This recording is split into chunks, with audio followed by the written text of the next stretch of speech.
And welcome to study with B. दोस्तों आज का टॉपिक है आवेशित चालक की स्थितिज ऊर्जा, potential energy of A charge conductor. तो ये होता क्या है, पहले इसकी परिभाषा सुन लीजिएगा कि किसी चालक को आवेशित करने में किए गए संपूर्ण कार्य को ही उस चालक की स्थितिज ऊर्जा कहते हैं। ठीक है, परिभाषा लिख देते हैं। किसी चालक को आवेशित करने में किसी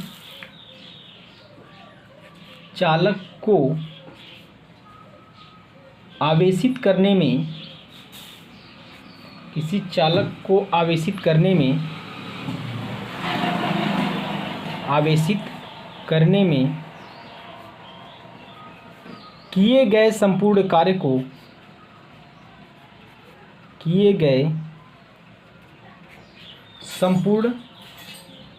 को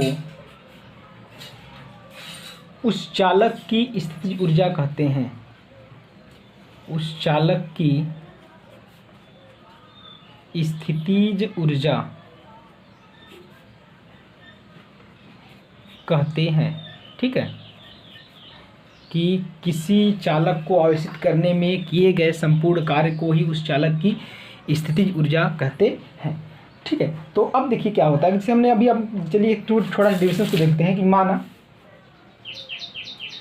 माना किसी चालक को प्लस क्यू कूलाम आवेश देने पर उसका विभव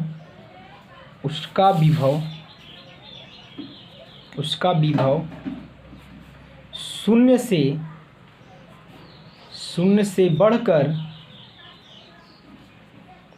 बढ़कर भी हो जाता है। ठीक है, भी हो जाता है। देखिए, शून्य से बढ़कर भी हो जाता है तो उस चालक का औसत विभव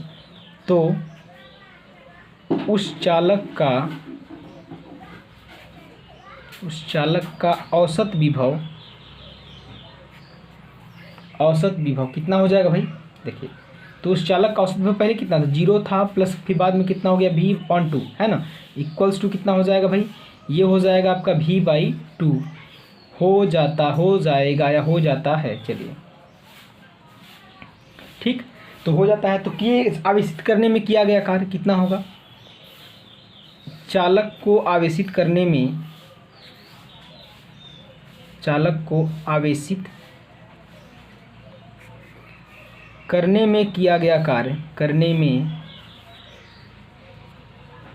किया गया संपूर्ण कार्य W इक्वल्स टू क्या होता है, हम लोग को पता है कि आवेश इंटू औसत विभव। ठीक है, आवेश इंटू औसत विभव, यही करेंगे दोस्तों, आ जाएगा। तो आवेश कितना था Q, औसत विभव कितना था V/2। तो यहाँ से जो W मिलकर आया कितना निकल कर आया 1/2। ठीक है, Q इंटू V। ठीक, तो एक हो गया। अब ये W आया, चूँकि किया गया यही कार्य स्थितिज ऊर्जा के रूप में संचित हो जाती है। चूँकि किया गया यही कार्य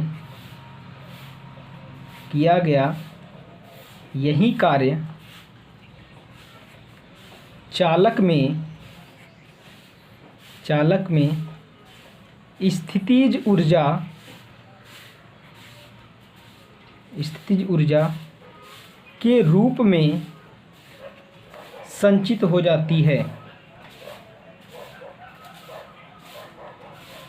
संचित हो जाती है। ठीक है, तो यहाँ से U इक्वल्स टू क्या निकल जाएगा, U इक्वल्स टू हो जाएगा आपका 1/2 Q इंटू V। तो देखिए एक फार्मूला दोस्तों यहाँ से बनकर आपका तैयार हो गया। ठीक, इसके बाद भी और भी हैं और फार्मूले, उसको भी हम लोग देख लेते हैं बारी बारी से। देखिए, अब हमें क्या है कि हमें अगर C के केस में फार्मूला चाहिए तो कैसे निकालेंगे।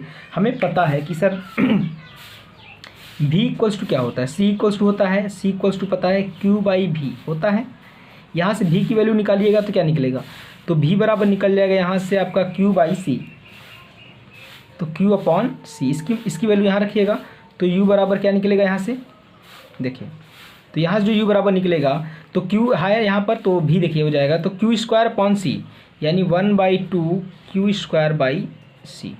एक फार्मूला यहाँ पर बना। अगर यहीं पर दोस्तों हम चाहें कि इसको हम दूसरे फार्म में लिखना चाहते हैं, जैसे सपोज करिएगा कि हम इसको जो है यहाँ से Q की वैल्यू निकाल ले तो C भी हो जाएगा, है ना। Q की वैल्यू निकालेंगे तो C भी, इसका यहाँ पर Q की वैल्यू रखेंगे तो U की इक्वल्स टू क्या निकलेगा, क्योंकि देखिए Q इक्वल्स टू क्या कर दे C भी, तो जब Q इक्वल्स टू C भी करेंगे इसमें रखिए तो हाफ CV स्क्वायर, ठीक है। ये तो इस तरह से हमें जो टोटल आपका एनर्जी निकल गया, ये भी आपका निकल गया कि टोटल एनर्जी कितना स्टोर होगा हर फार्म में निकल गया, क्योंकि फार्म में भी के फार्म में और सी के फार्म में। देखिए कभी कभी दोस्तों इसको सॉल्व करने का एक और भी तरीका है, छोटा सा सिंपल सा और ईजी भी है। अगर हम लोग को चालक का किया गया कार्य निकालना हो तो देखिए किया गया कार्य कैसे निकालते, तो ये फार्मूला आप याद रखिएगा कि W इक्वल्स टू इंटीग्रेशन करना पड़ेगा, ठीक है। 0 से Q तक हम लोग इंटीग्रेशन कर रहे हैं। और देखिए यहाँ से क्या है कि अब हम लोग चूँकि लघु अवयव के लिए कर रहे हैं तो यहाँ पर DW या W बराबर निकाल रहे हैं, तो V इंटू क्या होता है, चार्ज होता है DQ, ठीक। अब इसको इंटीग्रेट करें, V की वैल्यू कितनी हो जाती है, दिस इम्प्लाइज दैट V बराबर होता है कि सबको पता है कितना होता है Q अपॉन C।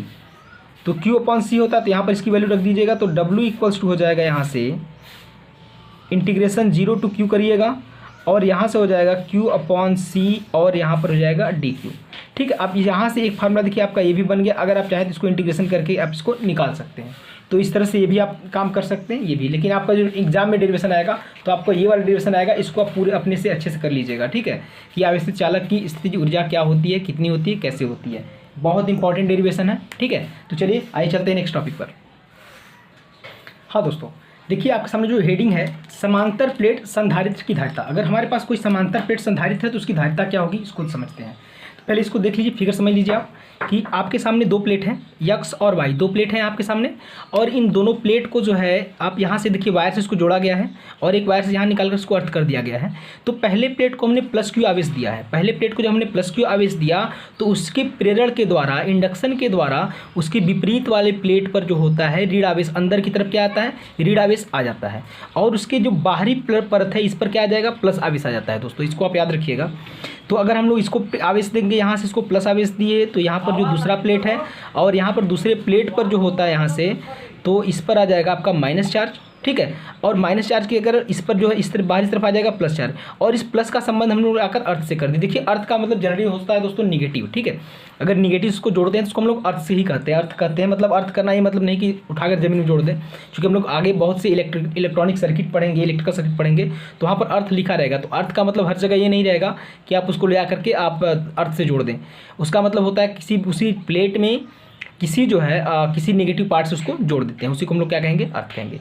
तो आई थिंक आपको फिगर समझ में आया। ये दोनों प्लेट है, धातु की दो प्लेट है और इन दोनों प्लेटों के बीच की दूरी जो है D है और इस दोनों प्लेट का जो क्षेत्रफल है वो A है और इसे एक ऐसे माध्यम में रखा गया है जिसका परावैद्युतांक K है।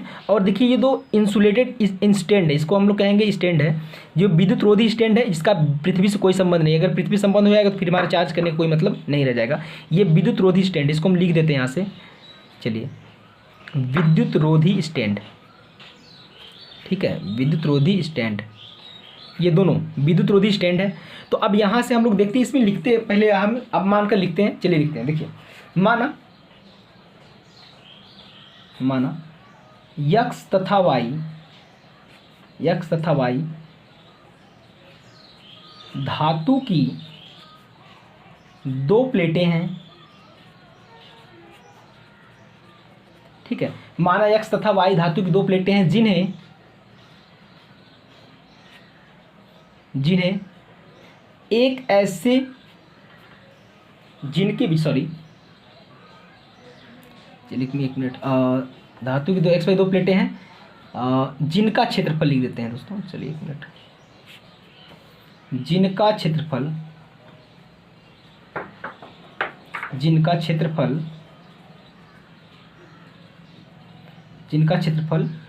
A है, ठीक है। तथा इन प्लेटों के बीच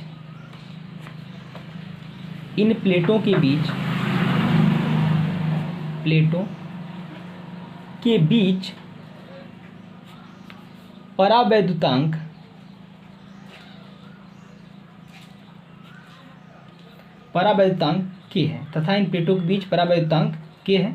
इनके बीच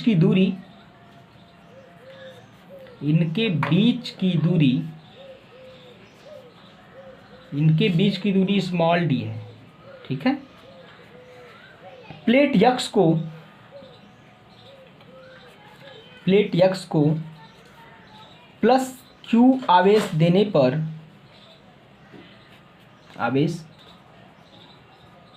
पर प्रेरण के कारण दूसरी प्लेट y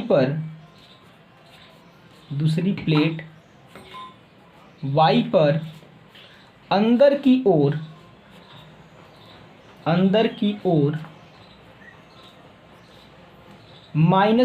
आवेश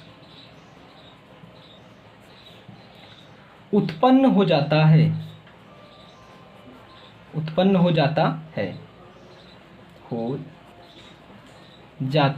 ठीक है, इतनी चीज़ें आपको लिखनी पड़ेंगी दोस्तों। ठीक है। अब देखिए यहाँ से प्लस है तो प्लस से क्या है, देखिए यहाँ से देखिए हमने पढ़ा है कि विद्युत जो बल रेखाएं होती हैं वो प्लस से निकल कर माइनस कर जाती है। देखिए ऐसे ठीक है, ऐसे है ना। तो जो वैद्युत बल रेखाएं रहेंगी वो इस तरफ जाएंगी ऐसे। तो इस तरह से जो वैद्युत बल रेखाएं हैं ट्रेवल करेंगी। तो हम लोग इसके बीच में निकाल सकते हैं। देखिए अब चूंकि ये इसको अर्थ कर दिया गया है तो जितना इधर प्लस चार्ज आएगा वो पूरा क्या हो जाएगा, अर्थ में हो जाएगा। इसलिए अंदर के जो आवेश घनत्व रहेंगे सब पर क्या रहेंगे, एक समान रहेंगे। यदि प्लेटों का पृष्ठीय आवेश घनत्व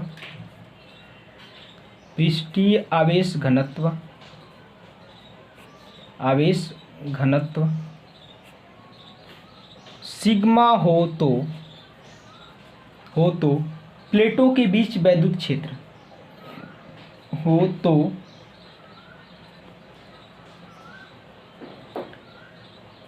प्लेटों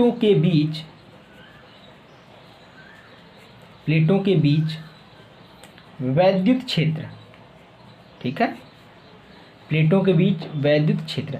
अब देखिए प्लेटों के बीच वैद्युत क्षेत्र कितना आएगा, E इक्वल्स टू हम लोग यहाँ से लिखेंगे। तो E बराबर क्या, हमने देखिए इसके पहले वाले चैप्टर में पढ़ा था कि यहाँ पर होता है तो क्या आता है, सिग्मा अपॉन एप्सिलॉन 0। ठीक है, एप्सिलॉन 0 चूँकि यहाँ पर परावैद्युतांक है तो चूँकि विद्युत क्षेत्र की जो तीव्रता होती है वो परावैद्युतांक के अपोजिट होती है। तो यहाँ पर हम लोग कह सकते हैं सिग्मा अपॉन ए इंटू के। ठीक है, ये हो जाएगा। बात समझ आई। चूँकि सिग्मा बराबर क्या होता है सबको पता है, बताइए कितना होता है। सिग्मा बराबर होता है Q अपॉन ए, होता है कि नहीं। तो जब Q अपॉन ए होता है तो यहाँ पर इसकी वैल्यू रखते हैं। तो E इक्वल्स टू हो जाएगा सिग्मा अपॉन यानी Q अपॉन एप्सिलॉन 0 ए, चलिए के ए कर देते हैं। ठीक है, तो यहाँ तक तो आपको समझ में आ रही होगी बात। देखिए अब यहाँ से क्या हो गया दोस्तों, हमें तो यहाँ से E की वैल्यू निकल गई, लेकिन हमने पढ़ रखा है इसके बाद चूँकि यदि प्लेटों के बीच का विभव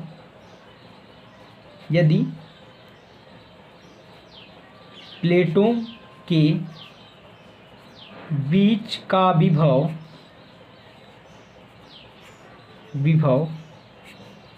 भी हो तो, है ना, तो भी हो तो E बराबर क्या होता है, E बराबर होता है ना V/D होता है।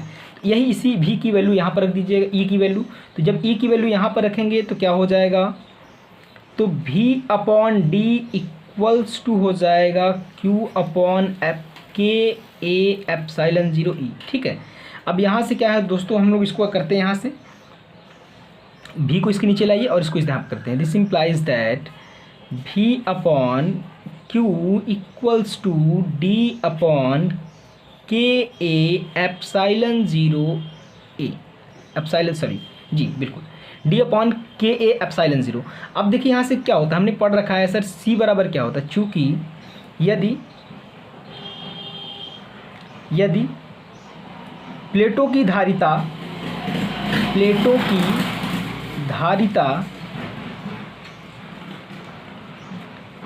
C हो तो, जब C हो तो C बराबर क्या होता है, C इक्वल्स होता है Q/V। देखिए Q/V होता है ना, लेकिन यहाँ पर क्या है V/Q है, तो यहाँ पर क्या हो जाएगा ये 1/C इक्वल्स टू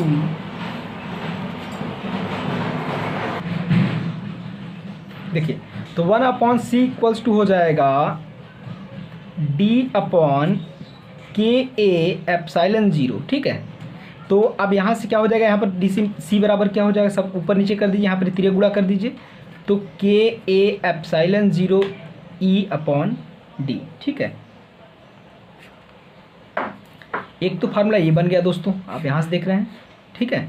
अगर हम लोग कहें वायु या निर्वात की बात करें, वायु या निर्वात के लिए, ठीक है, तो वायु या निर्वात के लिए, देखिए वायु या निर्वात के लिए तो हमें पता है के की वैल्यू कितनी होती है, 1 होती है, तो C इक्वल्स टू हो जाएगा ε0 A/d, ठीक है। और इसका मात्रा क्या होगा, फैरड, ठीक। तो देखिए ये हो गया दोस्तों कि अगर इन प्लेटों के बीच अगर कोई ऐसा माध्यम हो जिससे इनके बीच कोई भी माध्यम ना बढ़े, जैसे हमने कल आपको कैपेसिटेंस पढ़ा रहे थे, तो हमने कहा ना कि दो चालक ले लीजिए, उनके बीच कोई भी इंसुलेटेड मटेरियल रख दीजिए।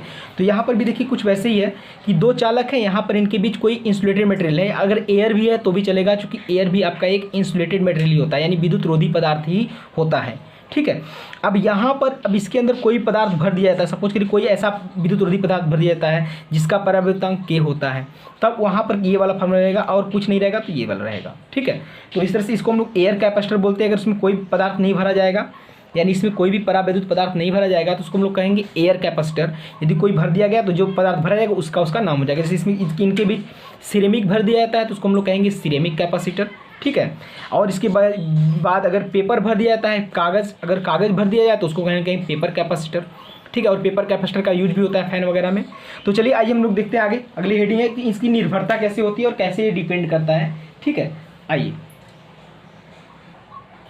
देखिए दोस्तों, किसी संधारित्र की धारिता का कारकों पर निर्भरता, यानी किन किन कारकों पर कोई संधारित्र है उसकी धारिता किन किन कारकों पर निर्भर करती है, हम लोग उसके बारे में देखते हैं। तो देखिए कोई भी संधारित्र होता है तो उसके किन किन कारकों पर निर्भर करता है, तो हम उसको लिखते हैं पहला पॉइंट, ठीक है। संधारित्र की धारिता,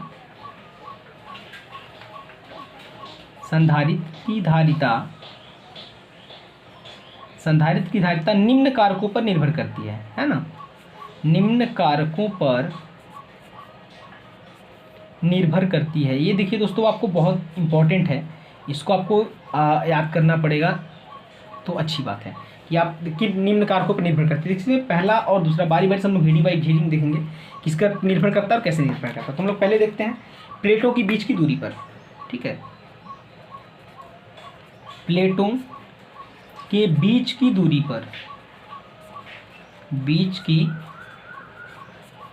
पर, ठीक है, कि जो प्लेटों के बीच की दूरी, जो हम लोग प्लेट बनाए थे यहाँ पर, जो दो संधारित्र बनाए थे ऐसे और ऐसे बनाए थे, तो इनके बीच की जो दूरी थी देखिए इस पर निर्भर करता है संधारित्र की धारिता।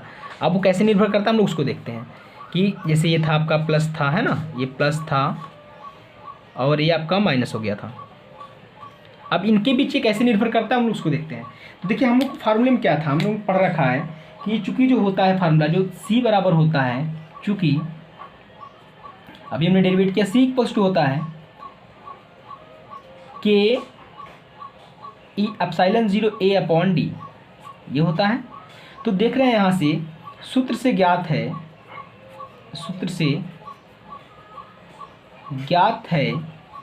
ना, सूत्र से ज्ञात है कि जो D होता है प्लेटों के बीच की दूरी, प्लेटों के बीच की धारिता प्लेटों के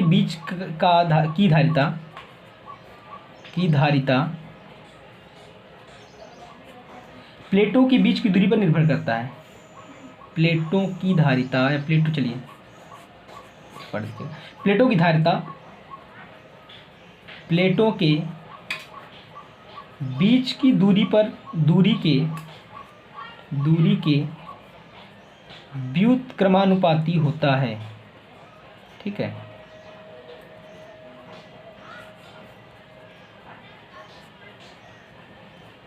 मतलब उससे हमें ज्ञात है कि प्लेटों की धारिता जो होती है प्लेटों के बीच की दूरी के व्युत्क्रमानुपाती होती है, यानी उनके बीच की अगर दूरी बढ़ाएंगे तो जो कैपेसिटेंस होगा वो क्या हो जाएगा, जो कैपेसिटेंस होगा वो क्या हो जाएगा, कम हो जाएगा। याद रखिएगा कि यदि आप धारिता परिवर्तन करना है तो आप ध्यान दीजिएगा कि अगर उनके बीच की अगर दूरी आप बढ़ा देंगे तो इनकी जो धारिता होगी वो कम हो जाएगी। ये बहुत इंपॉर्टेंट है, कभी कभी बहुविकल्पी में पूछ लेता है दोस्तों, ठीक है, कि दूरी पर कैसे निर्भर करता है। आइए दूसरा पॉइंट देखते हैं इसका, दूसरा हेडिंग प्लेटों के क्षेत्रफल पर।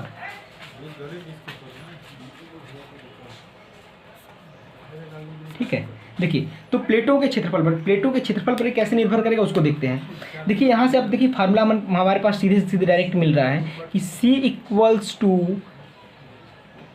के एप्सिलॉन 0 A अपॉन D ये होता है। तो यहाँ से हमें मिल गया कि sir C is directly proportional to A। तो हम लोग यहाँ पर कह सकते हैं कि प्लेटों की धारिता या संधारित्र की धारिता प्लेटों के क्षेत्रफल के अनुक्रमानुपाती होता है। ठीक है, प्लेटों के क्षेत्रफल के क्या होता है, अनुक्रमानुपाती। यदि उनके हम लोग प्लेटों के बीच का अगर क्षेत्रफल बढ़ाते जाएं तो जो हमारी धारिता होगी वो भी क्या होगी, बढ़ती ही जाएगी। ठीक है, ये भी पॉइंट हो गया। आइए तीसरा हेडिंग देखते हैं जो कि बहुत इंपॉर्टेंट है,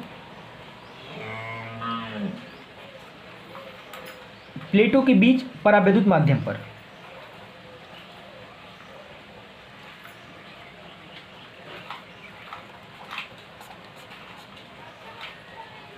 प्लेटों के बीच परावैद्युत माध्यम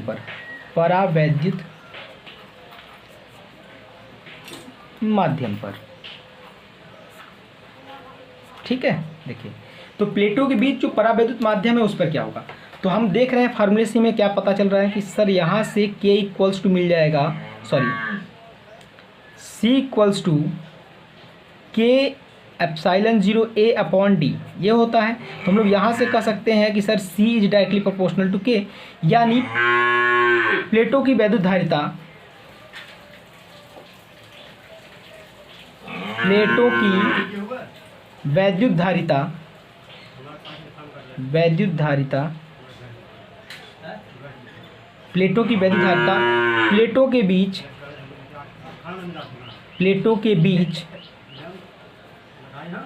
प्लेटों के बीच परावैद्युत माध्यम के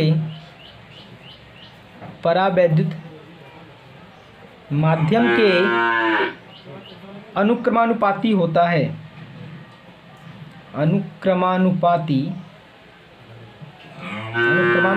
होता है। ठीक है, हाँ सही है।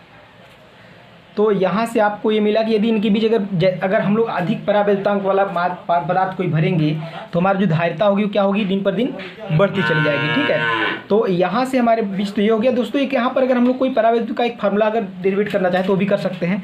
देखिए जैसा आप जानते हैं C इक्वल्स टू क्या होता है, C इक्वल्स टू ये ना होता है K epsilon 0 A upon D।